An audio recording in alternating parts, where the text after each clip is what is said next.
तुम्ही काय अपराध केलायत माझा? तुम्ही तर माझं अस्तित्वच नाकारलं होतं आणि मग अशा माणसाचा तुम्ही अपराध कसा काय करू शकाल? जर काही अपराध घडलाच आहे ना तर तो हिच्या बाबतीत.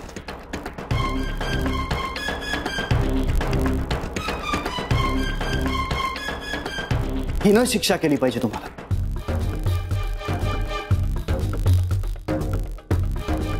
किंवा किंवा हिनं.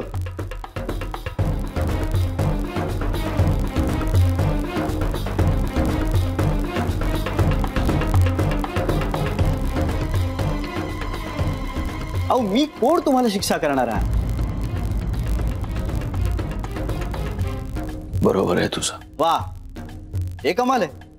म्हणजे तू मारल्यासारखं कर, मी रडल्यासारखं करतो, मग माझा गुन्हा मान्य करतो, चूक कबूल करतो की झालं. सोपं आहे नाही का सगळं? या घरात खूप गरीब साधी माणसं राहतात. मी चुकलो असं एकदा कबूल केलं की आपली चूक पोटात घेतील. हो ना? नाही नाही नाही, असं नाही आहे श्री. मग कसं आहे मिस्टर आरजी? मग कसं आहे? तुम्ही फक्त तुमचा गुन्हा मान्य केलात म्हणजे त्याचं गांभीर्य कमी होत नाही. अहो बघा या बाईकडे, तुमच्यावरती विश्वास ठेवून तुमची बायको म्हणून परक्या घरात राहिली ही, आणि तुम्ही तुमच्या मनात आलं म्हणून तुम्ही पाठ फिरवून निघून गेलात. वा, तुमचं घर, तुमची माणसं, तुमचा वंश सगळं स्वतःचं समजून जवळ केलं हिनं. तुमचं प्रत्येक कर्तव्य पार पाडलं हिनं. आणि तुम्ही एक दिवस अचानक येता आणि माफी मागता. अहो का माफ करायचंय मी तुम्हाला? माफी मागण्याची पात्रता तरी आहे का तुमची?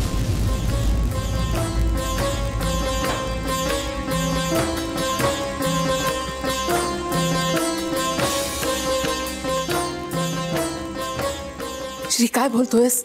आई आई प्लीज मध्ये बोलू नकोस. अरे वडील आहेत तुझे, हे वडिलांशी असं बोलतात म्हणजे काय आई? वडील आहेत ते म्हणजे काय?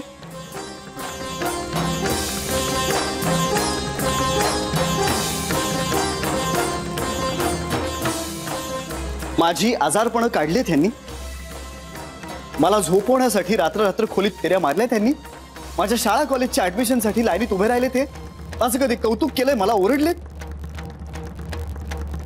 माझे छोटे मोठे हट्ट पुरवले त्यांनी. अगं केलंय काय? मग सांग ना मला, हे वडील आहेत म्हणजे काय? काय फक्त जीन्स?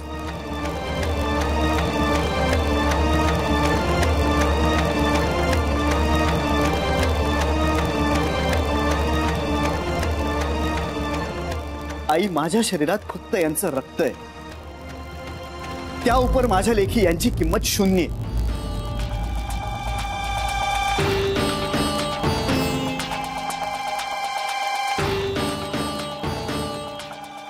अगं यांच्यापेक्षा शेळ्या मेंढ्या पाळणारे लोक सुद्धा बरे, बांधून ठेवलेल्या प्राण्यावर सुद्धा प्रेम करतात. पण हे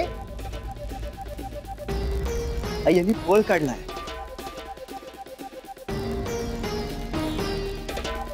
सांग ना यांना का माफ करायचं? हा याची का माफ करायचं आहे ना?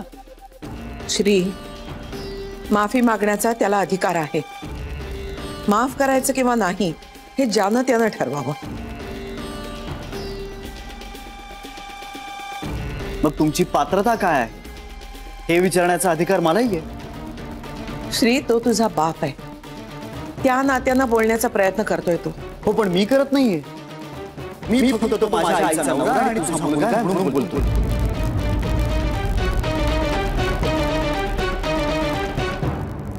मी काही अत्यंत साधे प्रश्न विचारतो त्यांना, जमल्यास त्यांनी त्याची उत्तरं द्यावी. त्यांनी मला हे पटवून द्यावं की कसं प्रेग्नंट बाईला स्वतःच्या म्हाताऱ्या आईकडे सोपवून निघून जाणं योग्य होतं. आम्ही जिवंत आहोत की मेलोय हेही न बघणं कसं रास्त होतं हे समजावून सांगावं त्यांनी मला. ते सांगितलं तर तुझं मत बदलेल.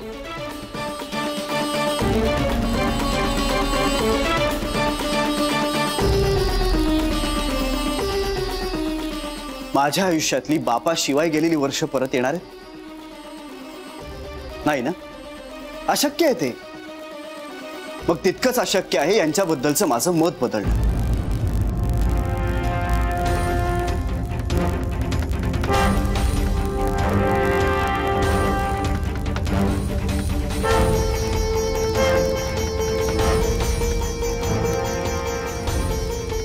मग बोलण्यात काय अर्थ आहे श्री? नाही, अर्थ आहे आई, अर्थ आहे. मी बोलून बघतो श्री. कदाचित पटवून देणं मला जमेल की नाही मला माहित नाही, पण माझ्यापुरतं तरी मी खरंच सांगतोय. नर्मदेशी लग्न करून मी तिला परक्या घरी आणला. लग्नापूर्वी तिला सगळी कल्पना दिली होती मी. माझे ध्येय काय आहे, माझी स्वप्न काय आहेत, आयुष्याबद्दलची माझी कल्पना काय आहे, सगळं समजावून सांगितलं होतं तिला. हे परदेशी जाण्याचं स्वप्न मला एका रात्रीत पडलेलं नव्हतं श्री.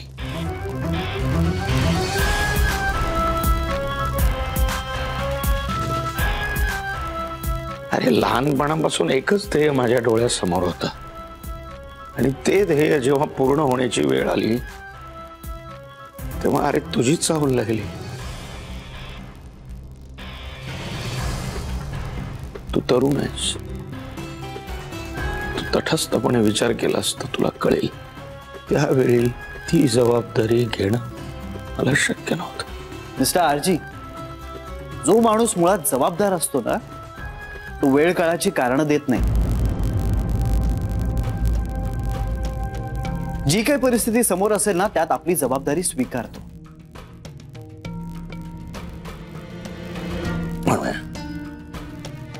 पण मी ती नाकारली नव्हती श्री.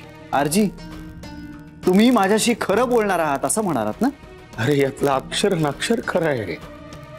मला मूल नकोय असं कधीच म्हटलं नव्हतं मी, कधीच नाही.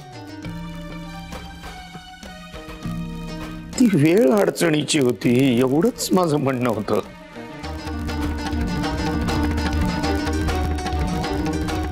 नर्मदेला घेऊन जायला पण मी तयार होतो परदेश.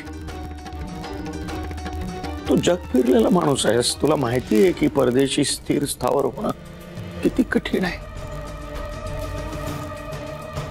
अरे एक वेळ आम्ही दोघं उपाशी राहिलो असतो, पण माझ्या मुलाला उपाशी ठेवणं मला मान्य नव्हतं रे.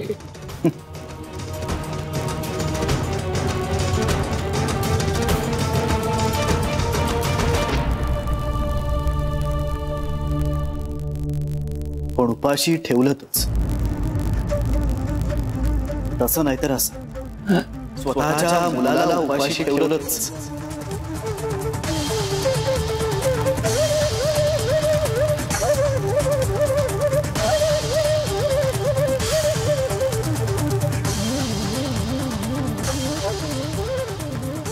चूक झाली माझी.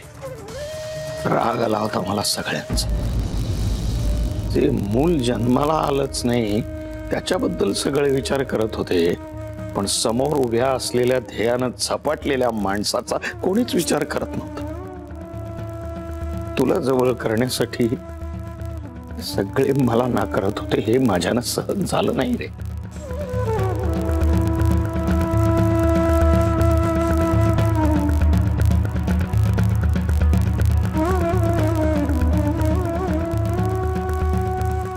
चूक झाली माझी. जी माणसं आपल्याला समजूनच घेत नाहीत त्यांच्यासाठी आपण आपलं भविष्य का बदलायचं असं वाटलं मला. करेक्ट. आणि म्हणूनच तुम्ही स्वतःच्या उज्ज्वल भविष्यासाठी स्वतःच्या मुलाच्या भविष्याचा विचारही केला नाहीत. तुम्हाला राग आला, तुम्ही सगळं सोडून निघून गेलात, सगळं सोपं करून टाकलं स्वतःपुरतं, हो ना? पण इथे माझी आई आणि आईची आता तुमची उणीव कशी भरून काढायची याचा विचार करत राहिल्या. खूप कठीण करून टाकलं तो त्यांच्यासाठी. बाप नव्हता मला, एखादा कपडा किंवा वस्तू नाहीये ही नाही तर ती आणू म्हणायला.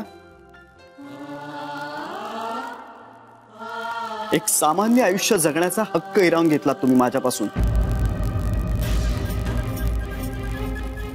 अनेकदा अनेकांच्या नजरेत इतके घाणेरडे छुपे प्रश्न बघितलेत ना मी माझ्या बापाबद्दल की दरवेळी विचार केल्यानंतर तुमच्याविषयी तिरस्कार वाटायचा मला. वाटायचं की इतक्या सहजासहजी सुटलातच कसे तुम्ही.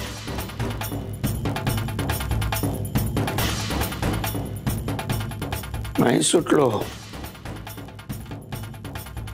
सुटलो मी श्री. सतत तू तुमचाच विचार करत होतो, तुमच्या सगळ्यांचा. माझ्या आयुष्यात एकही क्षण असा कधीही गेला नाही ज्या क्षणी मी तुमचा विचार केला नाही. खरंच. आत्ता हे म्हणून काय होणार आहे? आता कसा विश्वास ठेवणार आहोत आम्ही तुमच्यावर? विश्वास ठेव किंवा नको ठेव, हीच वस्तुस्थिती आहे. श्री, या घरावर, माझ्या आईवर आणि नर्मदेवर मी मनापासून प्रेम केलंय.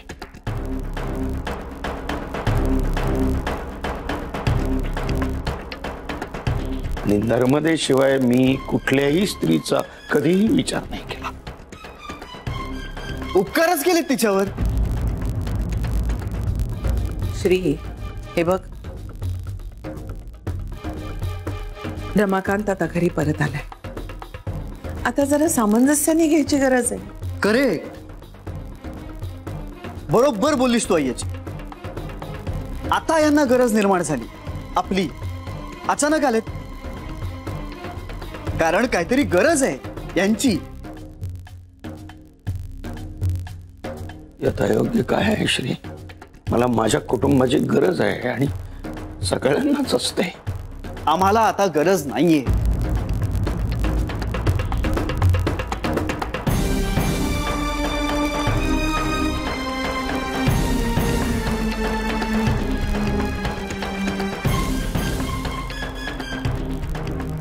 पण या घराला तुमची गरज नाही. तुमच्या वाचून आमचं काहीही अडत नाही.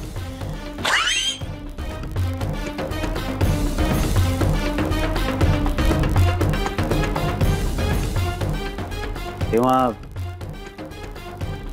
ज्यांची गरज नाही त्यांनी या घरात राहण्याचा प्रश्नच येत नाही. तेव्हा तुम्हाला या घरात राहता येणार नाही.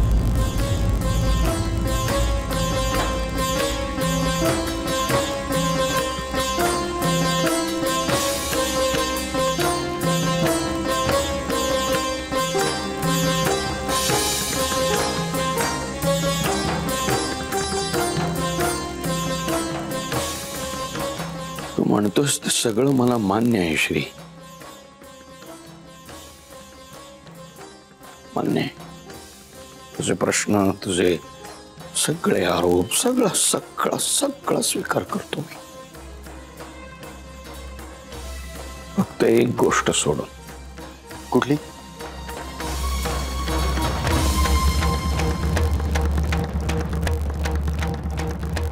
मला हे घर सोडता येणार नाही.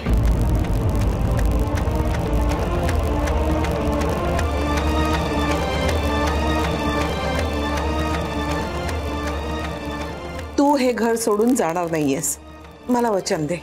तुला माझी शपथ आहे रमाकांत. मी वचन देतो, मी नाही जाणार. याला माझा नाईलाज म्हणावा तर.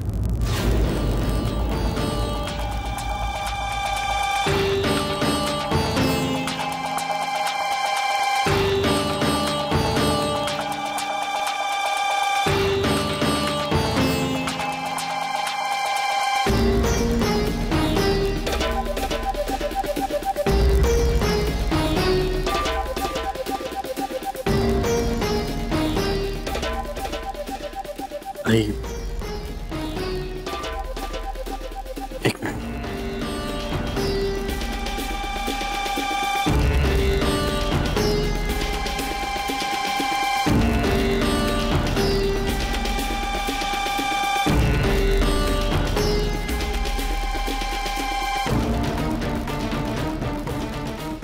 मग यावर इलाज कसा करायचा हे तुम्ही ठरवा.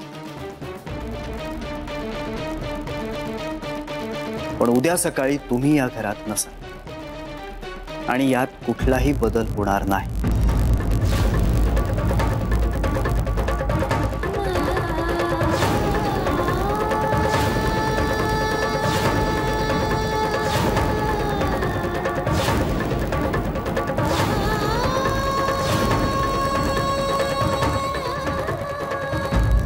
उद्या सकाळी तुम्ही या घरात नसाल आणि यात कुठलाही बदल होणार नाही.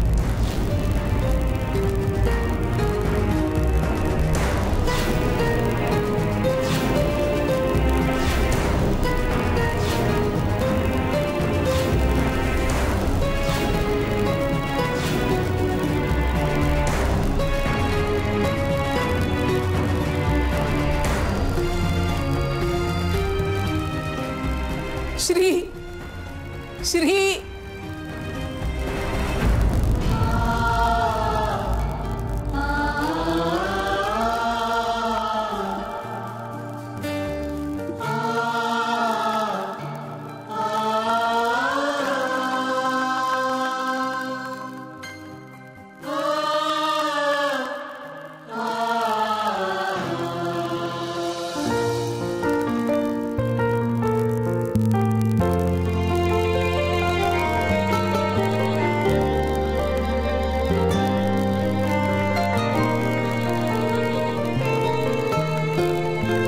काळजात खोल खोल दुःख झरे,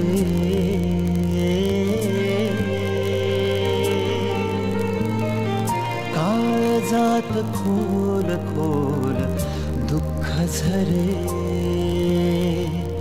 काळजात खोल खोल दुःख झरे, पापणीची ओल पापणीची ओल वाहून ने सारे, काळजात खोल खोल दुःख झरे, काळजात खोल खोल दुःख झरे, पापणीची ओल पापणीची ओल वाहून ने सारे, काळजात खोल खोल दुःख झरे, काळजात खोल खोल दुःख झरे,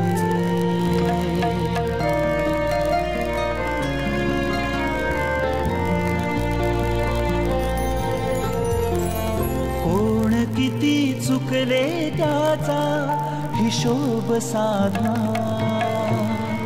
हवा हवा जुना तुवा नव्याने साधा, कोण किती चुकले त्याचा हिशोब साधा, हवा हवा जुना दुवा नव्याने साधा, नशिबाला लावून बोल काय उरे, पापणीची ओल पापणीची ओल वाहून ने सारे, काळजात खोल खोल दुःख झरे, काळजात खोल खोल दुःख झरे, दुःख झरे, दुःख झरे,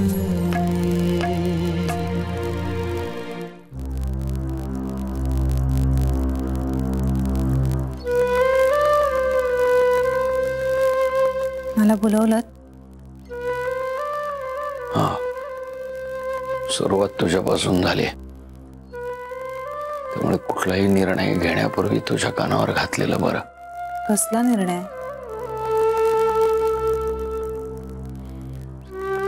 मी हे घर सोडून जाण्याचा निर्णय घेतला आणि मला वाटतं तेच योग्य आहे. श्री खूप चिडलाय आता आणि हे असं अगदी अनपेक्षितपणे समोर आलं ना त्याच्या, म्हणून तो जास्त बिथरलाय आणि म्हणून तो असं बोलला. बेटा, मी श्रीवर चिडून हा निर्णय नाही घेतला. आय कॅन अंडरस्टँड त्याचं काय होत असेल. हो ना, मग तुम्ही सुद्धा हे असं अचानक नका ना ठरवू. आणि जितकं मी श्रीला ओळखते त्यावरून मला खात्री वाटते त्याला त्याची चूक नक्की कळेल. त्याची चुकी नाही आहे ग, चूक मी केले. इतक्या वर्षांनी आल्यानंतर सगळ्यांसारखीच त्याचीही रिॲक्शन असावी अशी सक्तीची अपेक्षा नाही आहे माझी. खरं तर मी इथं यायलाच नको होतं. Made a mistake. आईनं शपथ घालून थांबवलंय मला. आई आजींनी शपथ घातली आहे? हा, मी हे घर सोडून जायचं नाही अशी शपथ घातली, पण मला आईशी बोलावं लागेल. अगं श्रीच्या मनातच नसेल तर मी इथं राहणं योग्य नाही. बोल बाळा, बोल बोल. मला कळतच नाहीये. I am sorry. तुमच्यापैकी कोणीच भूतकाळ विसरायला तयार नाहीये. त्यावेळी तुम्ही आईची आणि आईंच्या मनाचा विचार केला नाही. आज श्रीही तेच करतोय. जान्हवी, मी श्रीच्या इच्छेविरुद्ध त्याच्या मनाविरुद्ध इथं राहणं योग्य नाही आहे. अगं त्याला वेळ लागेल. असं काही नाही होणार. स्ट्रॉंग आहे तो. तो सावरेल आपणहून. त्यासाठी त्याला स्पेस देऊया आपण. कधी कधी दूर राहणं हेच योग्य असतं. स्पेस देण्यापेक्षा प्रेम देऊया. आतापर्यंत स्पेसच दिली आहेत तुम्ही. नव्हतातच त्याच्या आसमंतात कुठे. पण आज आहात. अंतर नको. प्रेम द्या ना.